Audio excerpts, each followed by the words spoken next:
suster ini baik kepada saya dan saya juga baik kepada susternya. Bisa ditanyakan ke orang-orang rumah dan manajer saya semuanya, suster ini berperannya yang sangat-sangat amat baik, tapi ternyata manipulatif.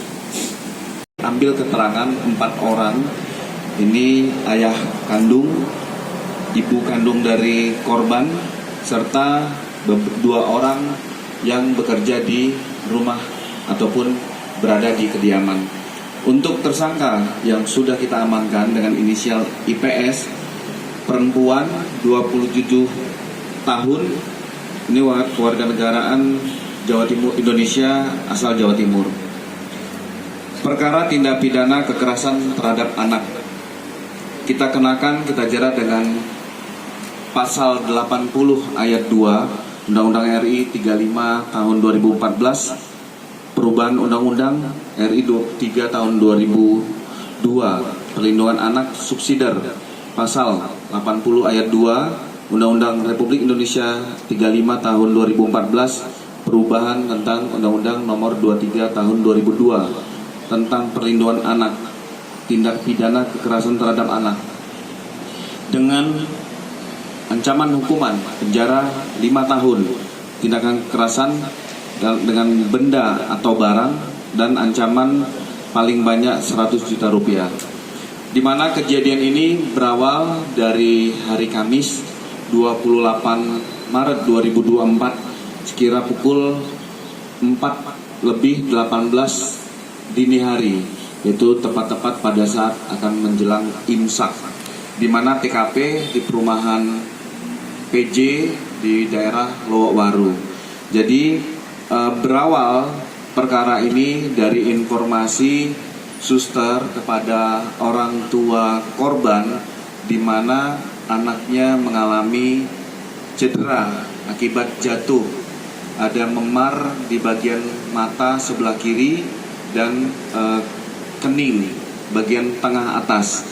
Pada saat dikirim foto kepada orang tua korban, muncul kecurigaan sehingga orang tua korban membuka DVR CCTV yang ada di dalam kamar di mana suster dan korban berada, melihat kejadian ini kejadian yang masih didalami, yaitu tanggal 28 Maret 2024 sekira pukul 4:18 WIB. Ada beberapa perlakuan tindakan kekerasan terhadap anak dengan cara memukul, menjewer, mencubit, bahkan menindih. Dan hasil sementara dari visum sementara saat ini sudah dirujuk kepada Rumah Sakit Saiful Anwar. Hasil sementara visum ada bentuk luka memar pada mata sebelah kiri, ada luka goresan di kuping sebelah kanan dan kiri, begitu juga dengan bagian kening ataupun jidat. Dari hasil interogasi dan penyidikan oleh penyidik unit PPA Satreskrim Polresta Malang Kota, ada beberapa tindakan yang dilakukan oleh suster kepada korban dengan cara memukul menggunakan buku. Ini juga sudah kita amankan, ada beberapa buku yang digunakan, termasuk menyiram dengan minyak gosok, salah satu minyak merek, dan juga melakukan memukul dengan bantal. Ini terekam oleh CCTV, dan CCTV ini juga akan kita sita, akan kita kirim ke Lab 4 Digital Forensik untuk kita analisis. Setelah orang tua melihat dengan adanya kejadian yang di CCTV, maka penyidik di Polresta Malang Kota dihubungi setelah kira-kira lebih kurang pukul 13 siang hari setelah sholat Jumat. Kita berkoordinasi dengan pihak keluarga.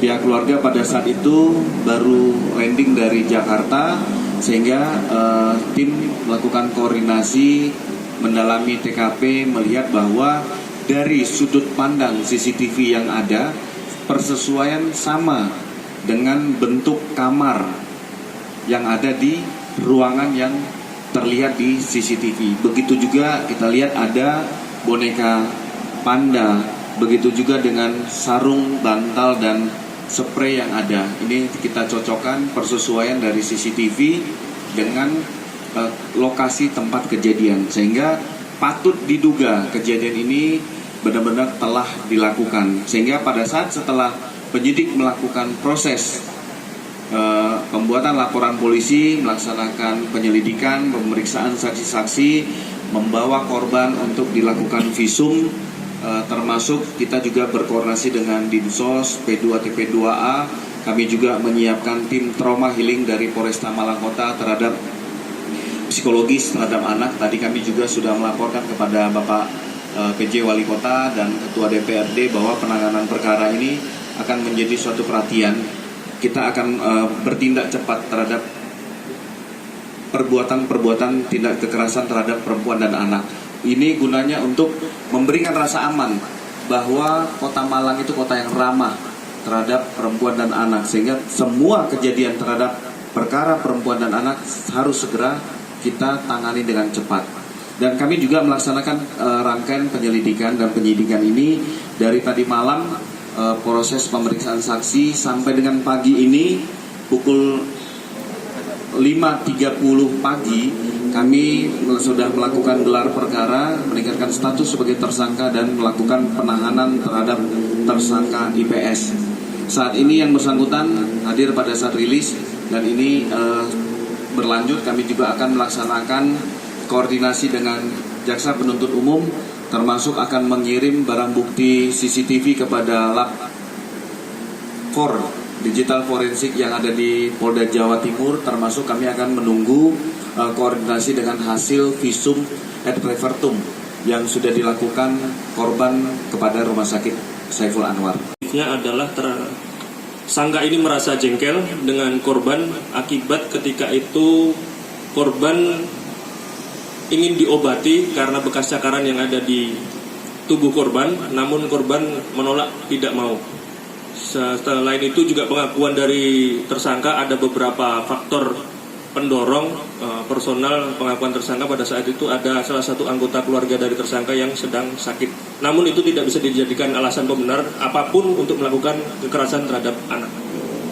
Dan kabarnya si tersangka ini baru cerai sama suaminya, apakah betul? Jadi memang statusnya memang cerai hidup dan masih memiliki seorang anak di kampung halamannya berusia 2,5 tahun. Dan ini kan sudah 1 tahun bekerja di sana. Apakah ini kejadian yang pertama atau seperti apa nanti? Baik, jadi dari CCTV masih kita lakukan pendalaman. Tentunya kita akan analisa sampai berapa memori ataupun berapa timeline yang bisa kita dapatkan di CCTV tersebut. Kita akan petakan apakah ada bentuk-bentuk kekerasan lain yang bisa kita deteksi dan identifikasi dari rekaman CCTV tersebut. Untuk pemeriksaan kejiwaan dari tersangka gimana? Tentunya kita akan laksanakan pemeriksaan kejiwaan seperti beberapa kasus yang kita infokan sebelumnya. Kita akan bekerja sama dengan dari Polda Jatim, dari biopsikologi untuk nanti mendatangkan saksi ahli, dan juga dengan Bu Nining, psikolog yang sering kita mintai keahliannya untuk bisa memprofiling baik itu tersangka, pelaku ataupun korban. Dan tadi sempat ke rumah sakit Kondisi korban tentunya saat ini masih dalam masa observasi, masa perawatan. Ya, kita doakan yang terbaik saja kepulihan korban baik secara fisik maupun secara psikis. Ada trauma? Tentunya untuk trauma fisik sudah nampak terlihat secara visual, namun untuk trauma psikis pastinya ada. Namun untuk bagaimana kadar trauma tersebut dan penanganannya adalah ranah daripada ahli psikolog.